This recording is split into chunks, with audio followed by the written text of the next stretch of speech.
Pemirsa Mensi TV, terima kasih kesetiaan Anda bersama kami di sini di Siraman Kalbu, Sejukkan Hati. Boleh tepuk tangan. Beneran nih udah gak ngantuk? Enggak, tapi biar lebih segar lagi, pijit-pijit ya. Sebelah kiri silakan.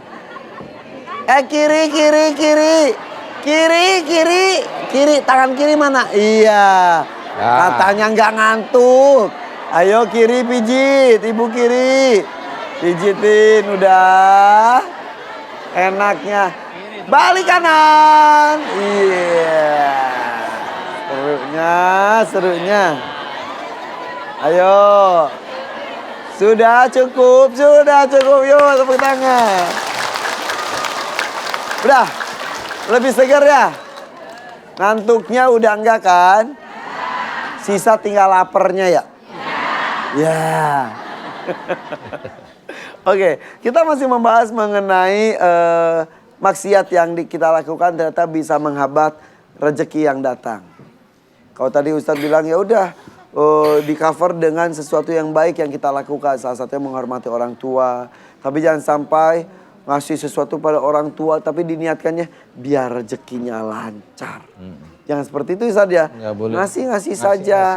Biarkanlah orang tua kita mendoakan dengan keikhlasannya untuk rezeki anak-anaknya. Seperti itu ya. Ya. Jadi yang jelas ini tuntunan Allah itu sudah jelas dalam Quran. Ya.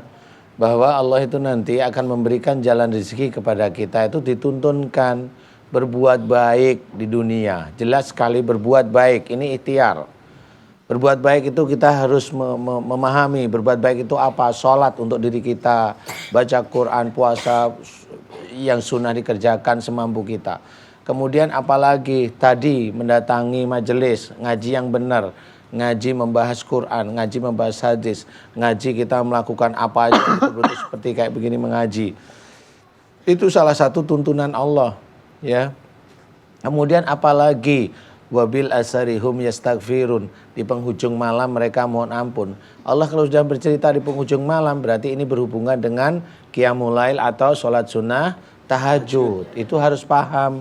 Nah ini berarti kita melakukan dulu sholatnya, kemudian baru di sini jelas wastaghfirun. Jadi yang jelas itu kuncinya adalah memohon ampun. Jadi Allah malah menganjurkan banyak memohon ampunnya pada waktu atau ketika kita selesai sholat sunnah tahajud. Nah bolehlah berdoa yang lain, mohon yang lain boleh. Tapi Allah kuncinya di mohon ampun. Kemudian apalagi agar rezeki itu didatangkan kepada kita. Wa fi amwalihim haqqul lisaili wal mahrum. Jadi ada harta yang kita miliki itu untuk orang yang meminta dan orang yang tidak meminta. Orang meminta ya betul-betul dia meminta. Orang tidak meminta, janda-janda yang memang tidak punya uang, yang kelaparan, sudah tua, duafa dia malu meminta, ya. Itu juga sama, itu bisa kita berikan. Ini Allah menuntunkan agar rezeki itu datang dengan ikhtiar. Paham ya? Dengan ikhtiar. Kalau ada orang bilang rezeki datang dengan membaca surat saja, enggak bisa. Ini Allah sudah menuntunkan diberikan rezeki itu melalui ikhtiar. Kok ini duduk di rumah baca aja surat ini biar nanti rezekinya datang. Ini kan Dibayanginya ya. Emas seton kena baru mati nanti. Enggak begitu. Allah menuntunkan pun dengan ikhtiar, ya. Ini harus tahu. Fa idza qudiyatis sholatu fantasiru fil ard wabtagu min fadlillah. Jadi kita harus tahu ini ikhtiar. Jika engkau telah tunaikan sholat, berterbalah kamu di muka bumi untuk mencari rezeki Allah. Ikhtiar. Lah kok orang-orang itu banyak membaca surat biar rezekinya banyak, biar kaya, lu gimana? Tapi nggak ada usahanya. Ya jelas lah. Iya itu dia, makanya harus ada. Tapi ada juga yang berusaha tapi baca juga dia, nggak yakin aja dia dengan usahanya, karena nggak yakin dengan Allah. Iya. Sebenarnya Allah juga tidak disogok dengan ayat-ayat begitu, tidak. Selama kita itu tauhid kita itu kenceng sama Allah Ta'ala, ikhtiar kita jalankan karena Allah Ta'ala, sudahlah. Insya Allah pasti Allah akan memberikan rezeki kepada kita. Betul. Jalankan aja biasa. Nanti kalau kita itu hanya pingin rezeki yang besar, itu hanya nafsu duniawi. Betul. Ya. Mau dibawa kemana juga harta dikumpul-kumpulin ya. Bahkan ada kemarin saya ketemu anak kecil padahal. Om kalau punya harta banyak tuh jangan dikumpulin ya om ya. Mending kita sedekahin aja terus, ngapain di tabungan ditumpuk-tumpuk. Oh iya anak bagus nih, ya, maksudnya sekecil itu dia udah paham seperti itu pasti dari orang tuanya. Iya. Yang ngomong saya anak kecil dan ilmu bisa datang dari mana saja. Iya betul. Nanti kalau dia udah gede, Ya. nggak tahu lagi. Tapi mudah-mudahan dia udah bagus kecil, terus ya. Ya dia bagus Iya. terus ya. Oke, kita kedatangan tamu. Iya. Ada Ustadz Asep Nur Hidayat. Iya. Ustadz, silakan. Boleh tepuk tangan untuk Ustadz Asep Nur Hidayat. Assalamualaikum warahmatullahi wabarakatuh. Rasa sehat. Alhamdulillah. Sehat Ivan ya. Alhamdulillah sehat. Makin ganteng aja Bapak Ibu ya. Alhamdulillah. Silakan Ustadz. Waalaikumsalam. Assalamualaikum warahmatullahi. Sehat Ustaz ya. Alhamdulillah. Amin. Iya. Aduh.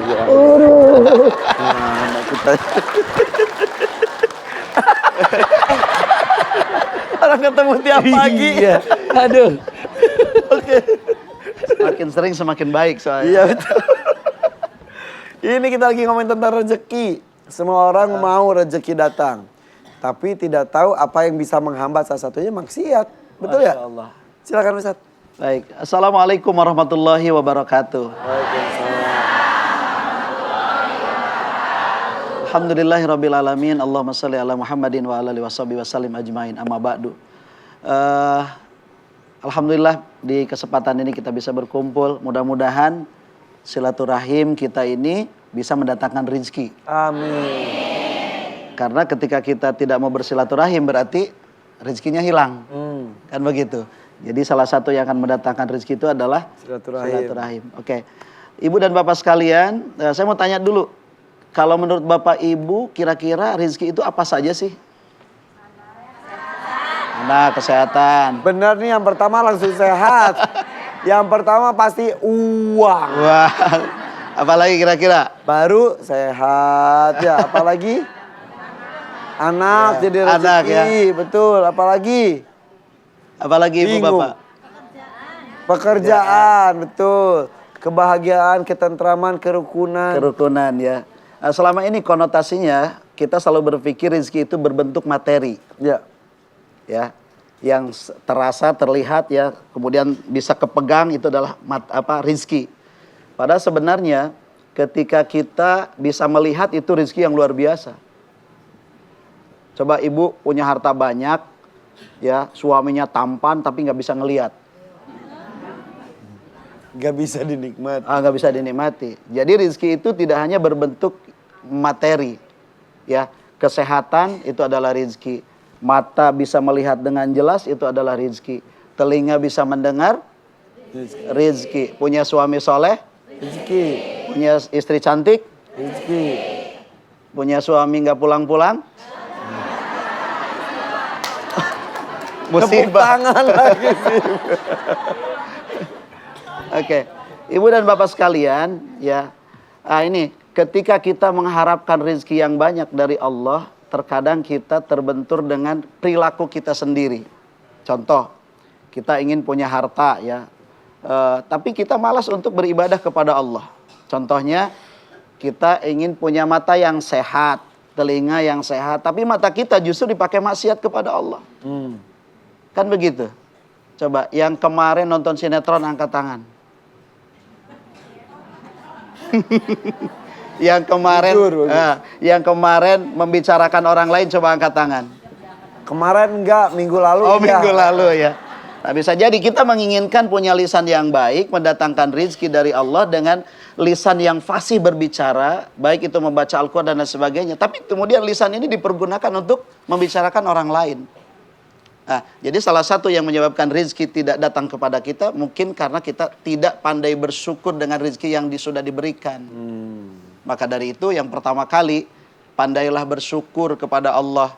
Di pagi hari saat bangun tidur, ada tidak di antara kita bangun tidur alhamdulillahirrabbilalamin, terima kasih ya Allah gitu. Ada nggak saat kita bangun tidur langsung mana Al-Quran?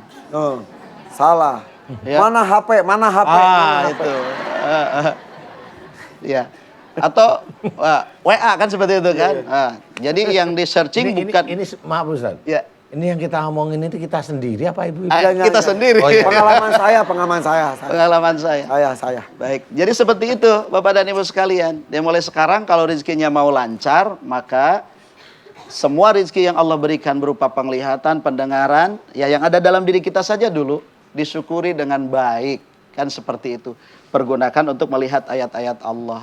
Baik itu yang tersirat ataupun yang tersurat. Kan seperti itu. Coba tadi pagi ada yang bangun hari ini nih, yang mau ke sini kemudian baca Al-Quran dulu gitu. Ada nggak? Nggak ada ya. Di jalan nih baru di jalan. Alhamdulillah. Iya. Nah, Emang di jalan, kok di jalan ngapain sih Bu? Iya. Jadi yang pertama itu syukur. Ya, yang kedua pergunakan fasilitas yang dari Allah ini ya sebaik-baik mungkin untuk beribadah kepada Allah. Kan Allah menciptakan seluruh anggota tubuh kita untuk beribadah. Wa ma khalaqtul jinna wal insa illa liya'budun.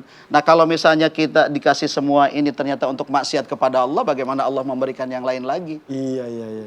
Ya, saya dulu pernah berpikir, Ustadz ya, bahwa rezeki itu saya kalau punya istri yang cantik gitu. Ternyata benar juga, alhamdulillah dapat yang cantik. Iya. Ngomong gitu karena istrinya ada di belakang. Takut dia dibukain pintu. Yang kedua, saya pikir rezeki itu adalah ketika saya punya kendaraan, punya rumah yang bagus. Nggak berpikir bahwa rezeki yang sebenarnya itu ketika saya punya iman, sehat, kan gitu. Bisa ruku, bisa sujud. Nah, kemudian kepikir lagi, apa yang menyebabkan saya sakit? Apa yang menyebabkan saya tidak bisa ruku dan sujud? Ya mungkin karena saya tidak bersyukur ketika bisa ruku, saya tidak mau ruku. Iya. Banyak sini Ustadz yang datang karena kesehatan tidak bisa melakukan sesuatu dengan maksimal, sedih. Nah. Ada lagi yang badannya sehat tapi hatinya gundah untuk melakukan ibadah, dia pun sedih. Sampai ada yang untuk mengucapkan la ilaha illallah saja Susah. sulit. Ya Ustadz kemarin ya, baru berapa hari yang lalu. Sampai la ilaha nggak bisa. Padahal sesuatu itu yang buat kita biasa saja dan kita tidak membuat itu istimewa. Perasaan kita. Padahal itu untuk beberapa orang sangat istimewa. Sangat istimewa. Rezeki ya? Iya, insya Allah. Jadi rezeki tidak hanya berbentuk materi. Ya, Bismillah. Mudah-mudahan dengan Bapak dan Ibu mempergunakan fasilitas dari Allah dengan bersyukur dan mempergunakannya dengan baik, insya Allah rezeki yang lain Allah tambahkan. Coba satu lagi saya tanya, mau nggak punya rezeki yang banyak? Mau lah. Hartanya banyak mau? Mau. Tadi malam sholat tahajud apa enggak? Enggak. Tapi kan jujur. Wa minal laili fatahajjad bihi nafilatalak dan seterusnya. Maka insya Allah Allah ketika di sepertiga malam Allah turun ke langit dunia dan mengabulkan setiap permohonan hambanya. Ketika dia minta ampunan maka Allah ampuni kata Allah dalam hadis qudsi. Ya. Ketika minta rezeki Allah kasih rezeki. Ya kita pengen kaya tapi kerjanya gimana? Ngorok terus. Iya. Jadi fasilitas inilah yang harus kita benar-benar maksimalkan untuk bersyukur dan kelelahan, rasa capek untuk mengabdi kepada Allah itu harus berupaya untuk disingkirkan. Betul. Karena kalau malaman tuh kayaknya persaingan tidak terlalu ketat. Kalau siang kan semua bangun, semua berdoa, semua usaha. Kalau malam tuh kan sebagian besar tidur, dia memilih untuk bangun, wudhu dan sholat tahajud dan berdoa, persaingan tidak terlalu ketat. Betul, seperti itu. Kekhusyuan pun maksimal biasanya seperti itu. Bismillah. Ya, jadi mudah-mudahan dengan yang dijelaskan diawali dengan syukur. Syukur. Dan Allah pun menjanjikan ketika syukur akan dilipat gandakan kenikmatannya. Betul. Kemudian selanjutnya ya mata kita mulai hari ini ya pergunakan untuk yang Baik-baik. ma'ruf, Ya. yang ahsan, yang baik-baik ya baca Al-Quran. Kalaupun memang melihat sesuatu yang tidak baik ya tundukkan pandangan kita, itu kan yang dianjurkan. Kalau sekali katanya Rezeki. gitu. Makanya saya nggak pernah ngedip kalau udah gitu diam aja dulu. Oh gitu ya. Biar rezeki. Nah, jadi diupayakan kita sudah mulai untuk meninggalkan hal yang seperti itu supaya apa? Rizkinya dilancarkan oleh Allah, baik rezeki lahir ataupun batin. Nah, dan salah satu rezeki kalau hadir di sini adalah ketika dipilih untuk maju ke depan dan juga curhat itu rezeki banget. Itu rezeki sekali. Karena kemungkinannya juga cukup kecil. Bahkan kalau daftar juga sudah sampai tahun depan kalau di klinik Ustadz ya. Kalau yang daftar lewat WhatsApp itu sudah sampai 33.000 orang. Jadi pilih. Jadi yang dipilih itu benar-benar itu rezeki sekali. Berarti ini dapat rezeki hari ini luar biasa. Insya Allah. Kita mulai.